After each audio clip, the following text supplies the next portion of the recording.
قاری مظفر الدین صاحب سے گزارش کرتا ہوں کہ وہ تلاوت کلام مجید کا شرف حاصل کریں۔ قاری مظفر الدین صاحب۔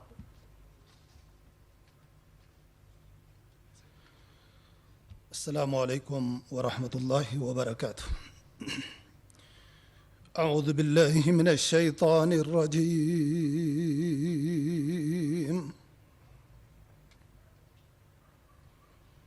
بسم اللہ الرحمن الرحیم۔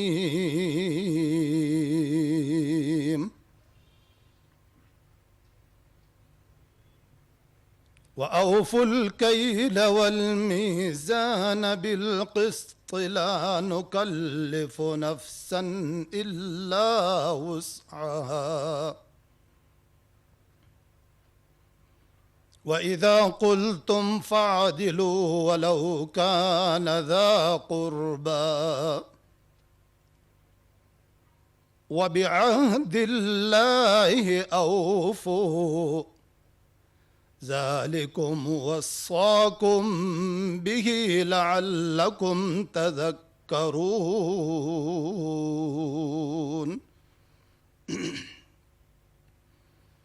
وَأَنَّ هَذَا صِرَاطِي مُسْتَقِيمًا فَاتَّبِعُوهُ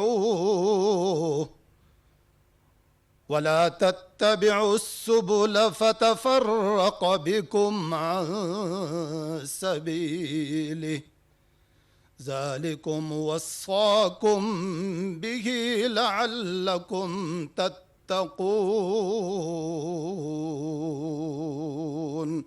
صدق اللہ العظیم۔ شروع اللہ تبارک و تعالیٰ کے نام سے جو بڑا مہربان نہایت رحم والا ہے، اور ناپ تول پوری کیا کرو انصاف کے ساتھ۔ ہم کسی شخص کو اس کے امکان سے زیادہ تکلیف نہیں دیتے، اور جب بات کیا کرو تو انصاف رکھا کرو، گو وہ شخص قرابت دار ہی ہو، اور اللہ تعالیٰ سے جو عہد کیا کرو اس کو پورا کیا کرو۔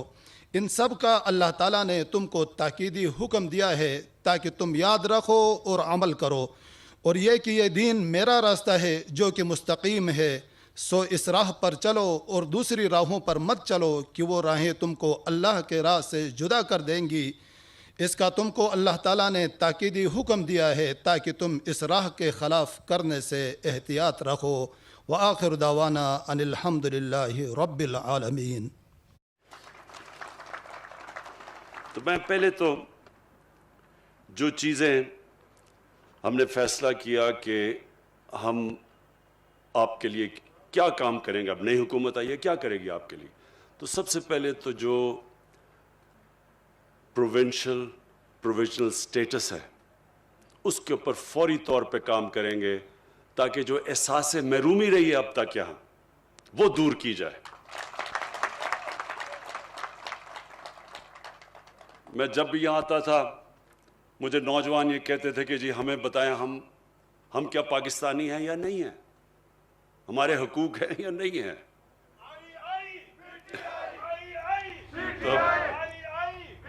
تو مجھے جی تو تب سے مجھے احساس تھا کہ ہمیں لوگوں کے لیے، نوجوانوں کے لیے ان کو یہ احساس ہی نہ ہو کہ وہ پاکستان کے برابر کے شہری نہیں ہیں۔ یہ احساس دور کرنے کے لیے ضروری تھا کہ یہ جو ہم نے اب نیا آپ کے لیے سیٹ اپ بنایا، اور جو انشاءاللہ اس کے اوپر اب ڈیٹیلز میں کام ہوگا کہ کیسے آپ کا یہ پروویژنل سٹیٹس جو پروونس کا ہے اس کے اوپر پوری طرح کام کیا جائے، اور فوری طور پہ ہم کمیٹی بٹھائیں گے جو اس کے اوپر اب باقاعدہ ٹائم لائنز کے ساتھ کام کرے گی۔ تو یہ تو انشاءاللہ ایک بہت بڑا ایک جو ایشو تھا وہ ختم ہو جائے گا آپ کا انشاءاللہ، آپ کو یہ فیلنگ بالکل نہیں رہے گی۔ اور ہمیشہ جو دنیا کا سسٹم کامیاب سسٹم ہوتا ہے اس کے اندر سب سے بڑی چیز یہ ہوتی ہے سیلف گورننس۔ لوگوں کے پاس اختیار ہوتا ہے اپنی زندگی کے فیصلے کرنے کے لیے، کوئی باہر سے آ کے ان کو بتا نہیں سکتا۔ آپ لوگوں کو بہتر پتہ ہے کہ آپ کو کس طرح کی ڈیولپمنٹ چاہیے، ہم اسلام آباد سے آپ کو نہیں بتا سکتے کہ یہ پروجیکٹ اے بنایا جائے یا پروجیکٹ بی بنایا جائے، یہ آپ فیصلہ کر سکتے ہیں۔ تو ایک تو یہ میں آپ کو مبارک بھی دیتا ہوں کہ اس کے اوپر فوری طور پہ اب کام ہوگا، اور یہ ہماری ویژن کے ساتھ ساتھ یہ بھی ہے کہ جو ہم جب مدینہ کی ریاست کی بات کرتے ہیں تو اس میں سب سے امپورٹنٹ چیز مدینہ کی ریاست میں یہ تھی کہ انہوں نے جو پرائرٹائز کیا کہ کیسے کمزور طبقے کو اوپر اٹھانا ہے، جو لوگ پیچھے رہ گئے زندگی کی ریس میں ان کو اوپر کیسے لے کے آنا ہے۔ یہ نبی صلی اللہ علیہ وسلم نے مدینہ کی ریاست میں سب سے پہلے چیز کی تھی۔ پیسے بھی نہیں تھے، غریب لوگ تھے اس وقت، لیکن اس ریاست نے فیصلہ کیا کہ ہماری پرائرٹی ہوگی کہ جو کمزور غریب طبقہ، جو معذور ہیں، جو بیوہ ہیں، جو یتیم ہیں، ان کو ہم نے کیسے اوپر لے کے آنا ہے۔ تو اسی طرح نمبر 1 ہماری پرائرٹی وہ ہے۔ ہمارا احساس پروگرام جو ہم لے کے آئے ہیں، پاکستان کی تاریخ میں سب سے بڑا پروگرام ہے، جس کو کہتے ہیں پاورٹی ایلیویشن، غربت ختم دور کرنے کے لیے، وہ انشاءاللہ ہمارا پروگرام شروع ہے۔ وہ گلگت بلتستان میں بھی آپ کو زیادہ ضرورت ہے اس کی، کیونکہ یہاں زیادہ لوگ پیچھے رہ گئے ہیں زندگی کی ریس میں، تو انشاءاللہ وہ احساس پروگرام ہم یہاں لے کے آ رہے ہیں۔ اور اس کے ساتھ ساتھ جو مجھے آپ کے لیے جو سب سے خوشائن چیز ہے، میرے خیال میں ایک غریب گھرانے کے لیے جو سب سے امپورٹنٹ چیز ہوتی ہے کہ جب اس گھر میں بیماری ہوتی ہے تو ان کے لیے بڑی مشکلوں کا سامنا کرنا پڑتا ہے، اور پیسے نہیں ہوتے ان کے پاس، وہ چیزیں بیچ دیتے ہیں، قرضے میں مقروض ہو جاتے ہیں کسی کا علاج کرواتے ہوئے۔ تو ہم ہیلتھ کارڈ لے کے آ رہے ہیں، سارے گلگت بلتستان کے لوگوں کے لیے ہیلتھ انشورنس لے کے آ رہے ہیں۔ 10 لاکھ روپیہ ایک گھر کے لیے کہ کسی بھی ہسپتال میں جا کے وہ ہیلتھ کارڈ کے ذریعے اپنا علاج کروا سکتے ہیں، 10 لاکھ تک۔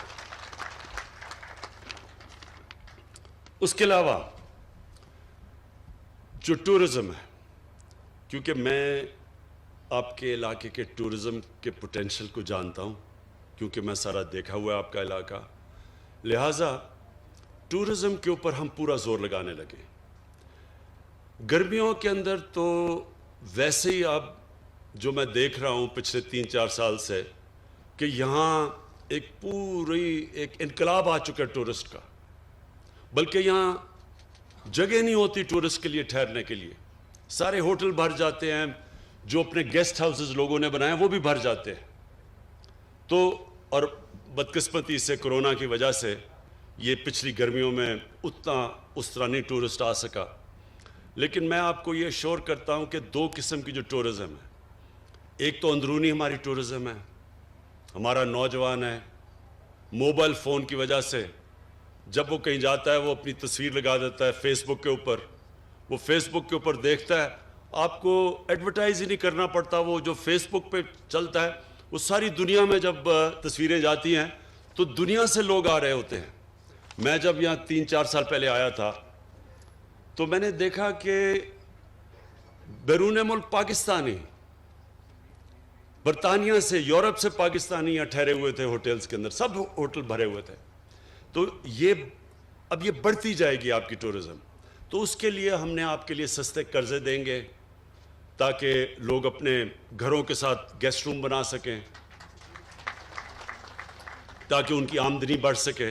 تو ایک تو یہ ہم نے پورا پروسیس شروع کیا ہوا ہے، اس کے اوپر انشاءاللہ آپ کو وزیر اعلیٰ صاحب آپ کو ہم پورا اپڈیٹ کریں گے کہ ہم کیا کیا پروگرام لے کے آ رہے ہیں کہ لوگوں کے پاس بڑے سستے قرضے ملیں تاکہ وہ ٹورزم کے لیے اپنے گھر کے ساتھ ایکسٹرا کمرے بنا سکیں۔ اس کے علاوہ میں بھی پچھلے ہفتے آسٹریا سے ایک بہت بڑی کمپنی ہے، اس سے میری ملاقات ہوئی۔ اب سوئٹزرلینڈ کے اندر جو زیادہ پیسہ سوئٹزرلینڈ میں بنتا ہے وہ ٹورزم سے، وہ سکینگ سے بنتا ہے، اور آسٹریا میں بھی بنتا ہے۔ اب یہ جو میرے پاس کمپنی جب میری ملاقات ہوئی، وہ یہ کہہ رہے ہیں کہ گلوبل وارمنگ کی وجہ سے کیونکہ موسم گرم ہو رہا ہے تو ان کے پاس وہ جو ٹائم ہے سکینگ کا وہ کم ہوتا جا رہا ہے۔ تو وہ میرے پاس آیا، اس نے کہا کہ جو ہمارے یہاں علاقے ہیں وہ اتنے اونچے ہیں اب کہ وہاں یہاں بڑی دیر تک سکینگ ہو سکتی ہے، یعنی 7-8 مہینے تک سکینگ ہو سکتی ہے. تو ان سے ہم نے بات چیت شروع کی ہے کہ آہستہ آہستہ سکینگ کے یہاں علاقے ڈیولپ کریں. اس سے کیا ہوگا؟ ابھی تک تو صرف گرمیوں میں آپ کے پاس ٹورسٹ آتے ہیں. جب سکینگ آ گئی تو گرمیوں میں بھی آئیں گے، سردیوں میں بھی آپ کے پاس ٹورسٹ آئیں گے اور باہر سے آئیں گے، جس سے پاکستان کو بھی فائدہ ہوگا کیونکہ فورن ایکسچینج ہمارے ملک میں آئے گا. اس کے علاوہ سکردو کا ہسپتال شروع کیا ہوا ہم نے 250 بیڈ کا، انشاءاللہ وہ کمپلیٹ ہو جائے گا. اس کے لیے میں آپ کو اس لیے کہ مجھے پتہ ہے کہ یہاں بڑا مشکل ہوتا ہے جب لوگوں کے پاس یہاں ہسپتال نہیں ہے یا لوگوں کو اسلام جانا پڑتا ہے، تو انشاءاللہ اس ہسپتال کو ہم اپ گریڈ کرتے رہیں گے. ہم ہائیڈرو الیکٹریسٹی، پانی سے بجلی بنانے کے یہاں بڑی جگہ ہیں، تو ہم نے فیصلہ کیا 300 میگا واٹ ٹوٹل بجلی یہاں، جو سارے گلگت بلتستان کے لیے ضرورت سے زیادہ بجلی ہو جائے گی اگر ہم 300 میگا واٹ بنائیں. تو 2 بن رہے ہیں، ہمارے 2 hydro electric stations, power stations بن رہے ہیں، 2 پائپ لائن میں ہیں، ان کے PC1 تیار ہو گئے ہیں، اور 2 اور کہ ہم نے اپروو کر دیے ہیں. تو 6 تو آپ کے اسٹیشن بن جائیں گے. اس کے علاوہ جو ہم نے پختونخوا میں کیا تھا مائکرو ہائیڈل اسٹیشنز، چھوٹے چھوٹے اسٹیشنز، وہ انشاءاللہ ہماری پوری کوشش ہے کہ چھوٹے چھوٹے علاقوں میں چھوٹا چھوٹا ایک ایسا اسٹیشن جو کہ سارے گاؤں کو بجلی دے سکے، وہ بھی، اور اس کے ساتھ سولر بھی، یہ بھی کوشش کریں کہ تاکہ آپ کے سارے علاقے میں بجلی آ جائے. پھر special economic zone, special economic zone CPEC کے راستے میں ہے، بلکہ ہماری کنیکشن ہی چائنا سے گلگت بلتستان کے ذریعے ہے. اور اس کے لیے ہم نے فیصلہ کیا ایک اسپیشل اکنامک زون کا. اسپیشل اکنامک زون کا آپ کو پتہ ہونا چاہیے کہ اس کے لیے ساری فیسلٹیز کی ضرورت ہوتی ہے. اب تک یہاں مسئلہ یہ ہے کہ ہمارے پاس بجلی اتنی نہیں تھی، تو ساتھ ساتھ جیسے بھی ہائیڈرو الیکٹرک پاور بنتا جائے گا اور اس کے ساتھ ساتھ اسپیشل اکنامک زون آپ کا بنتا جائے گا. گورنمنٹ اس کے اندر کام ہوتا ہے پورا انفراسٹرکچر بنانے کے لیے، اور باقی خود انڈسٹریز آ کے وہاں لوکیٹ کرتی ہیں. اور کیونکہ یہ CPEC کے راستے میں ہے تو یہ پہلا انشاءاللہ ہم ایک اسپیشل اکنامک زون آپ کے لیے ہم بنائیں گے. اور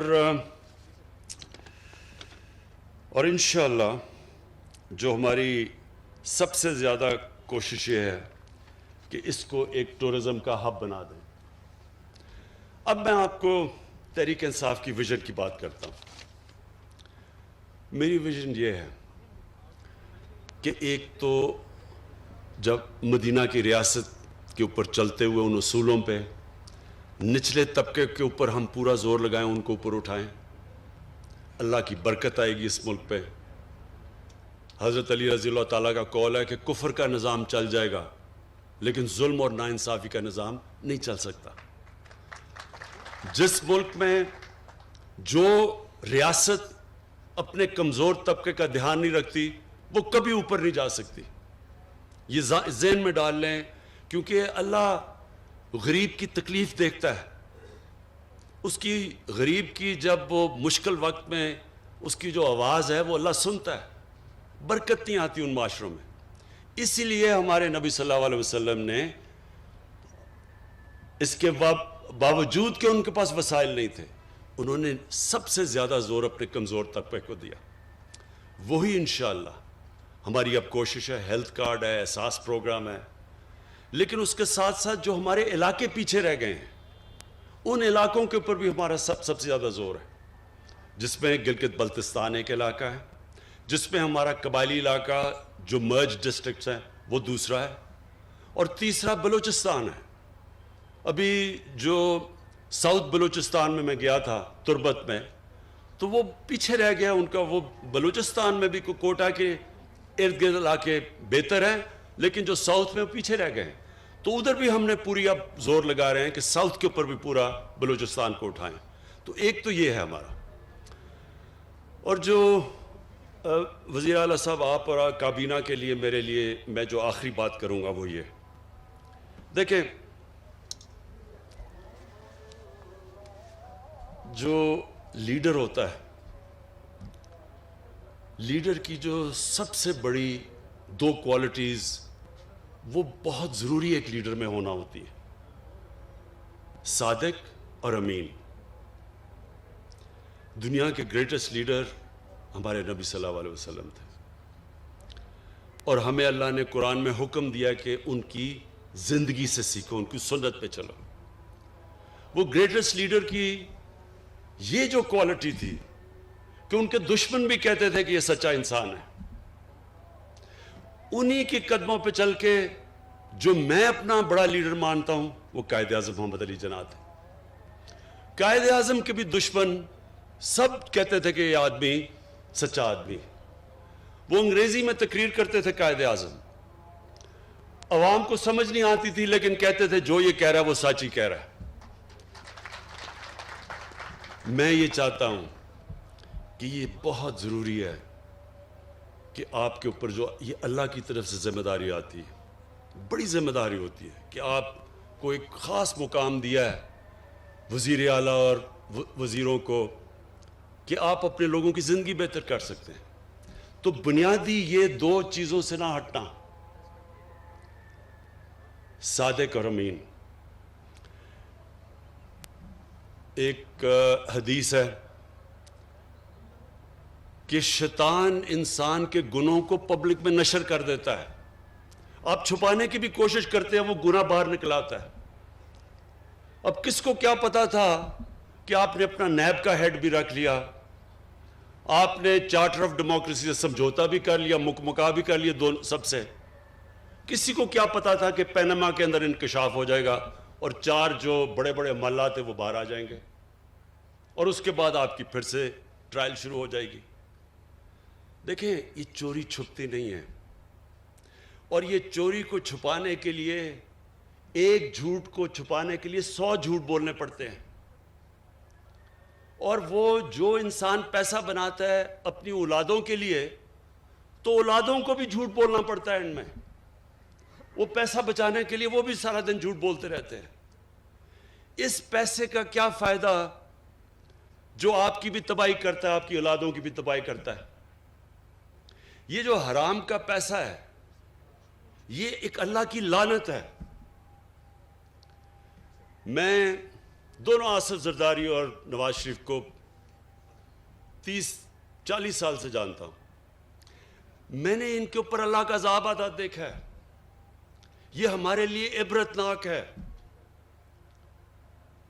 اپنی زندگی میں دیکھا ہے ان کے اوپر کہ ان کی کیا حالت بنی، کبھی جیل میں جا رہے ہیں، کبھی باہر آ رہے ہیں، کبھی جھوٹ بول کے لندن جا رہے ہیں، کبھی سعودی عربیہ جا رہے ہیں، سب کے چوری کا پیسہ بچانے کے لیے۔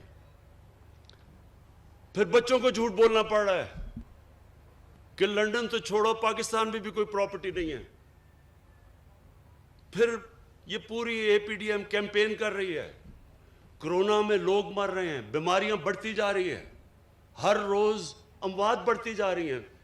کل ہماری 3-2.5 مہینے کے بعد سب سے زیادہ لوگ ہمارے کرونا سے گئے تھے، 70 سے اوپر، لیکن وہ جلسے کر رہے ہیں۔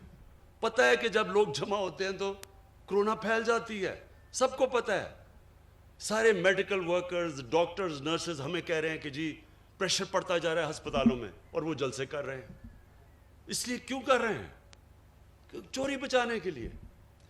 حرام کا پیسہ انسان کو تباہ کر دیتا ہے۔ کسی ڈاکٹر سے پوچھ لیں کہ جو سب سے بڑا بیماریوں کی جڑ ہے نا، جس سے کینسر بھی پھیلتی ہے، ہارٹ ڈیزیز بھی، بلڈ پریشر بھی، ڈائبٹیز بھی، وہ ہے سٹریس، ذہنی دباؤ۔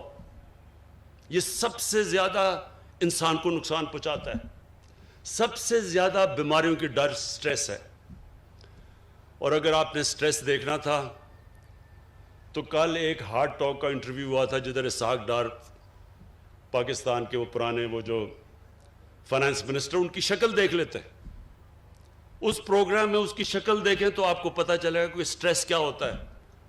اگر وہ نہیں بھی اس کو ہارٹ، اس نے کہہ رہا تھا کہ میرا کوئی ہارٹ کا مسئلہ ہے، اگر وہ نہیں بھی آیا تو اس سے ہو جانا تھا۔ جھوٹ پہ جھوٹ بولے جا رہا ہے، ساری دنیا دیکھ رہی ہے۔ سب دیکھ رہے ہیں.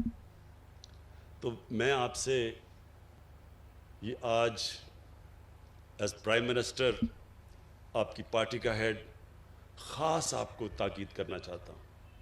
بہت بڑی ذمہ داری ہے آپ کے لیے.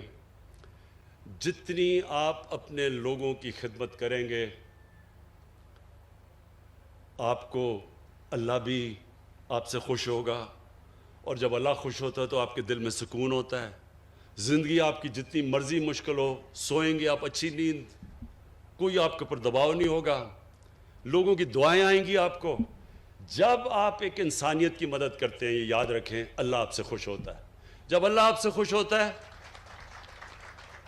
تو آپ کی روح خوش ہوتی ہے، اور روح کنیکٹڈ ہے اللہ کے ساتھ، اور وہ انسان کو سکون دیتی ہے. ہمارے نبی صلی اللہ علیہ وسلم، ان کی زندگی آسان نہیں تھی. ہم قرآن میں صرف ہم اپنی نماز جب پڑھتے ہیں تو ہم ایک ہی چیز مانگتے ہیں کہ اللہ ان کے راستے پہ لگا جن کو تو نے نعمتیں بخشی ہیں. تو اللہ کو تو حبیب ایک ہی تھا، قرآن میں تو ایک اللہ کا حبیب ہے نبی صلی اللہ علیہ وسلم. تو ان کی، اس کا مطلب کہ ہمیں اللہ کہہ رہا ہے کہ ان کی زندگی سے سیکھو. تو نماز میں تو ہم یہ کہہ رہے ہیں نا کہ اللہ ان کے راستے پہ لگا. تو ان کا راستہ آسان نہیں تھا، بڑا مشکل راستہ تھا، بڑی اونچ نیچ مشکل وقت گزارا انہوں نے، لیکن سکون تھا ان کو. کبھی جو ان کو دیکھتا تھا مشکل سے مشکل وقت میں، ان کی شکل پہ کوئی سٹریس نہیں ہوتا تھا، کیونکہ ان کی روح خوش تھی، کیونکہ وہ اللہ کا کام کر رہے تھے. اور وہ ہے آپ کا کام. جب آپ اپنی عوام کی خدمت کریں گے، آپ اللہ کا کام کریں گے. آپ اللہ کا کام کریں گے، اللہ آپ کو وہ خوشی دے گا جو کبھی پیسہ وہ خوشی خرید نہیں سکتا. اور آپ انشاءاللہ اس گلگت بلتستان میں وہ چینج لے کے آئیں گے. ہم آپ کے ساتھ کھڑے ہیں، سینٹر آپ کی پوری مدد کرے گا. اور میں یہ چاہتا ہوں کہ جب آپ کا ٹائم پورا ہو تو گلگت بلتستان کے لوگوں کی زندگیاں بہتر ہو چکی ہوں. شکریہ.